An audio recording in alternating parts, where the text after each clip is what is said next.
Look, oh man, y'all taking me back. L.A. Reid, when L.A. Reid took over, there was a lot of concern for what was going to happen with Def Jam.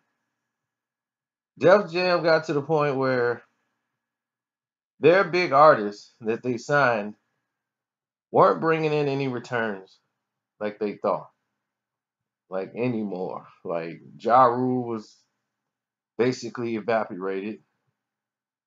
The whole Murder Inc. section got destroyed by 50 Cent and Jimmy Iovine, and 50 Cent, I mean, Jay-Z was not going to intervene in that. DMX was in limbo, and their developmental process of trying to sign group members into individual contracts like Sheik Lutz and other artists didn't pan out. So they needed a big name signing to bring in this new era of hip hop. And the person that was vested into doing that more than anybody was L.A. Reid.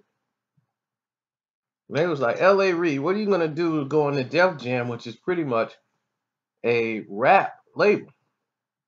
L.A. Reid's situation was, I can help the rap label.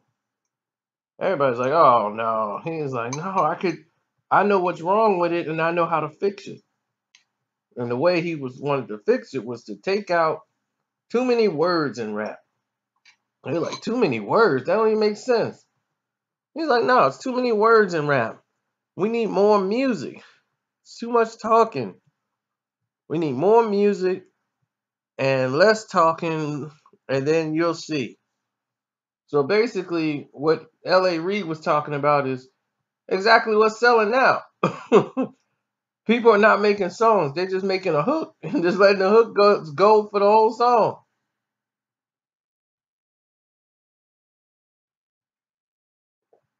Y'all remember Soldier Boy "Turn My Swag On"? That was nothing but a hook. So hooks was the whole thing that bridged the whole album. Now, signing Nas, who was already in a conflict with uh, with Sony, there was a major disconnect with how they were going to proceed and move forward because Nas owed them another album. So this Hip Hop Is Dead album end up coming about so that they can do this. Sony gets a piece, of Columbia is going to get a piece of this deal, and off this album a certain percentage, and they're going to do a greatest hits. That was going to cover another thing like the lost tapes. So then Nas, the transition was going to be done. It was so much weirdness going on with this deal that everybody was just like nodding their head, okay, okay, okay, okay, okay. But it derailed what was the plan for L.A. Reid. L.A. Reid wanted basically a Outcast type album, a Jay-Z Nas double CD. Not saying that they're gonna do the best of both worlds. One CD. What he wanted was a speaker box type of situation. Speaker box love duo. You were gonna get two CDs for the price of one. Jay-Z and Nas and whatever thing they were gonna title it. He thought that was the best way to get it out there and they could sell at least 10 million records apiece. L.A. Reid was like, you see the genius Outkast did when they did it? So when they originally brought the concept up, this was the idea when they kept putting Nas and Jay-Z together to do the interviews. That's why they had them together. That's what the whole big meeting on stage was about. Not for them to do one song. They were going to do a joint album. One album was Nas, one album was Jay-Z, that Kingdom Come stuff.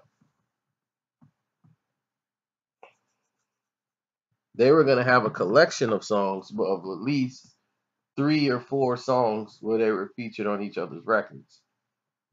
Now, this is where the disconnect came in at.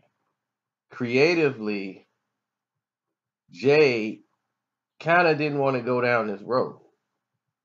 And going through the process, he was like, it's nothing to do with Nas. I just think we need to revisit the idea of doing that double CD. And then Jay came up with the reasons that the album wasn't going to be completed by that time. Because Jay wanted this big marketing push for him coming back into the game. Like, I'm coming back into the game of hip hop. I want to come back with a bang. So he wants to come back solo. And that's why he said it's gonna be kind of weird if I come back after leaving and I just come back with Nas. It just look like me and Nas the tag team. He's like, that just looks weird. He's like, that's something that could happen in the future.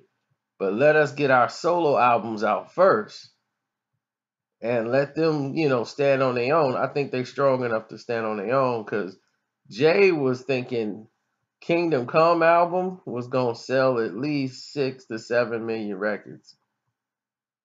He spent $20 million of Def Jam's budget almost promoting that album. That album was promoted like crazy. Nas got the crumbs that was left over. Jay was blowing money, dollar signs, poster boards, everything on that album. So once those 2 albums came out and Jay had such a flop, the idea of them putting together another album was not going to make it. So Jay knew he had to re-up and do something quick. So that's when he started working with Puff, and Puff gave him all those tracks basically for nothing.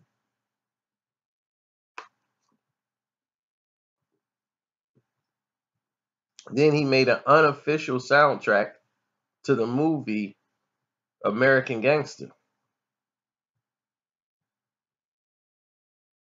Because if you listen to the American Gangster soundtrack, it's not authorized by the movie. Like, they never said, like, hey, wait a minute, we never said that Jay-Z was doing our soundtrack. So he put American Gangster out there and put the fault on them in case the album didn't sell. If American Gangster album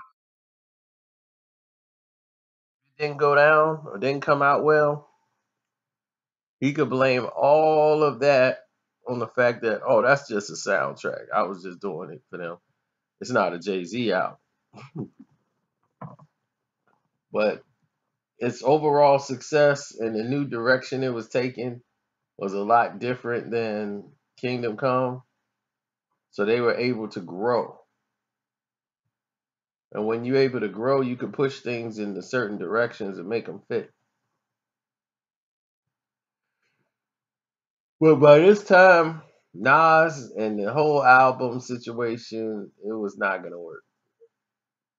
Nas wasn't too keen on the idea anyway. Nas don't do collaboratively albums. And at that time, he was like, the distant relative thing came later down the road, but that's because Damian Marley's not really a rapper.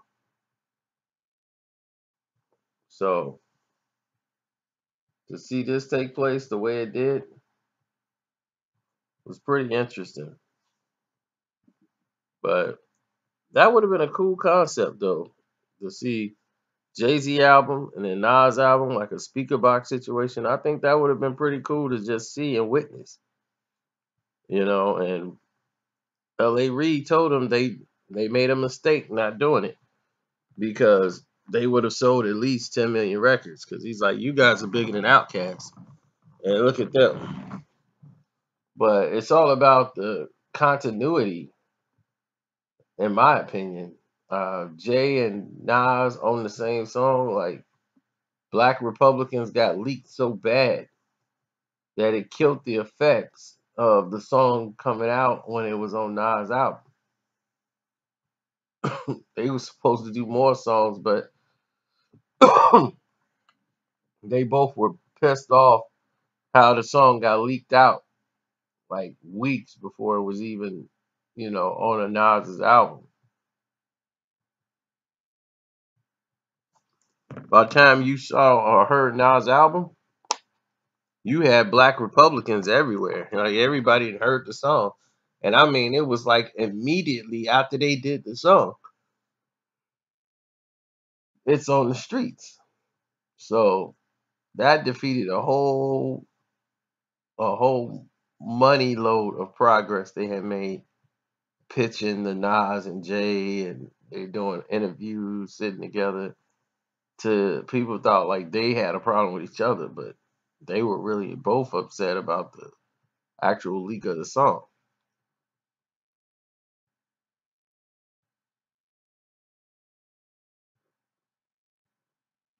And we got robbed of a good opportunity. I mean, it could still happen now. I would be interested to see what a Nas on one half would do and Jay on the other half of the album.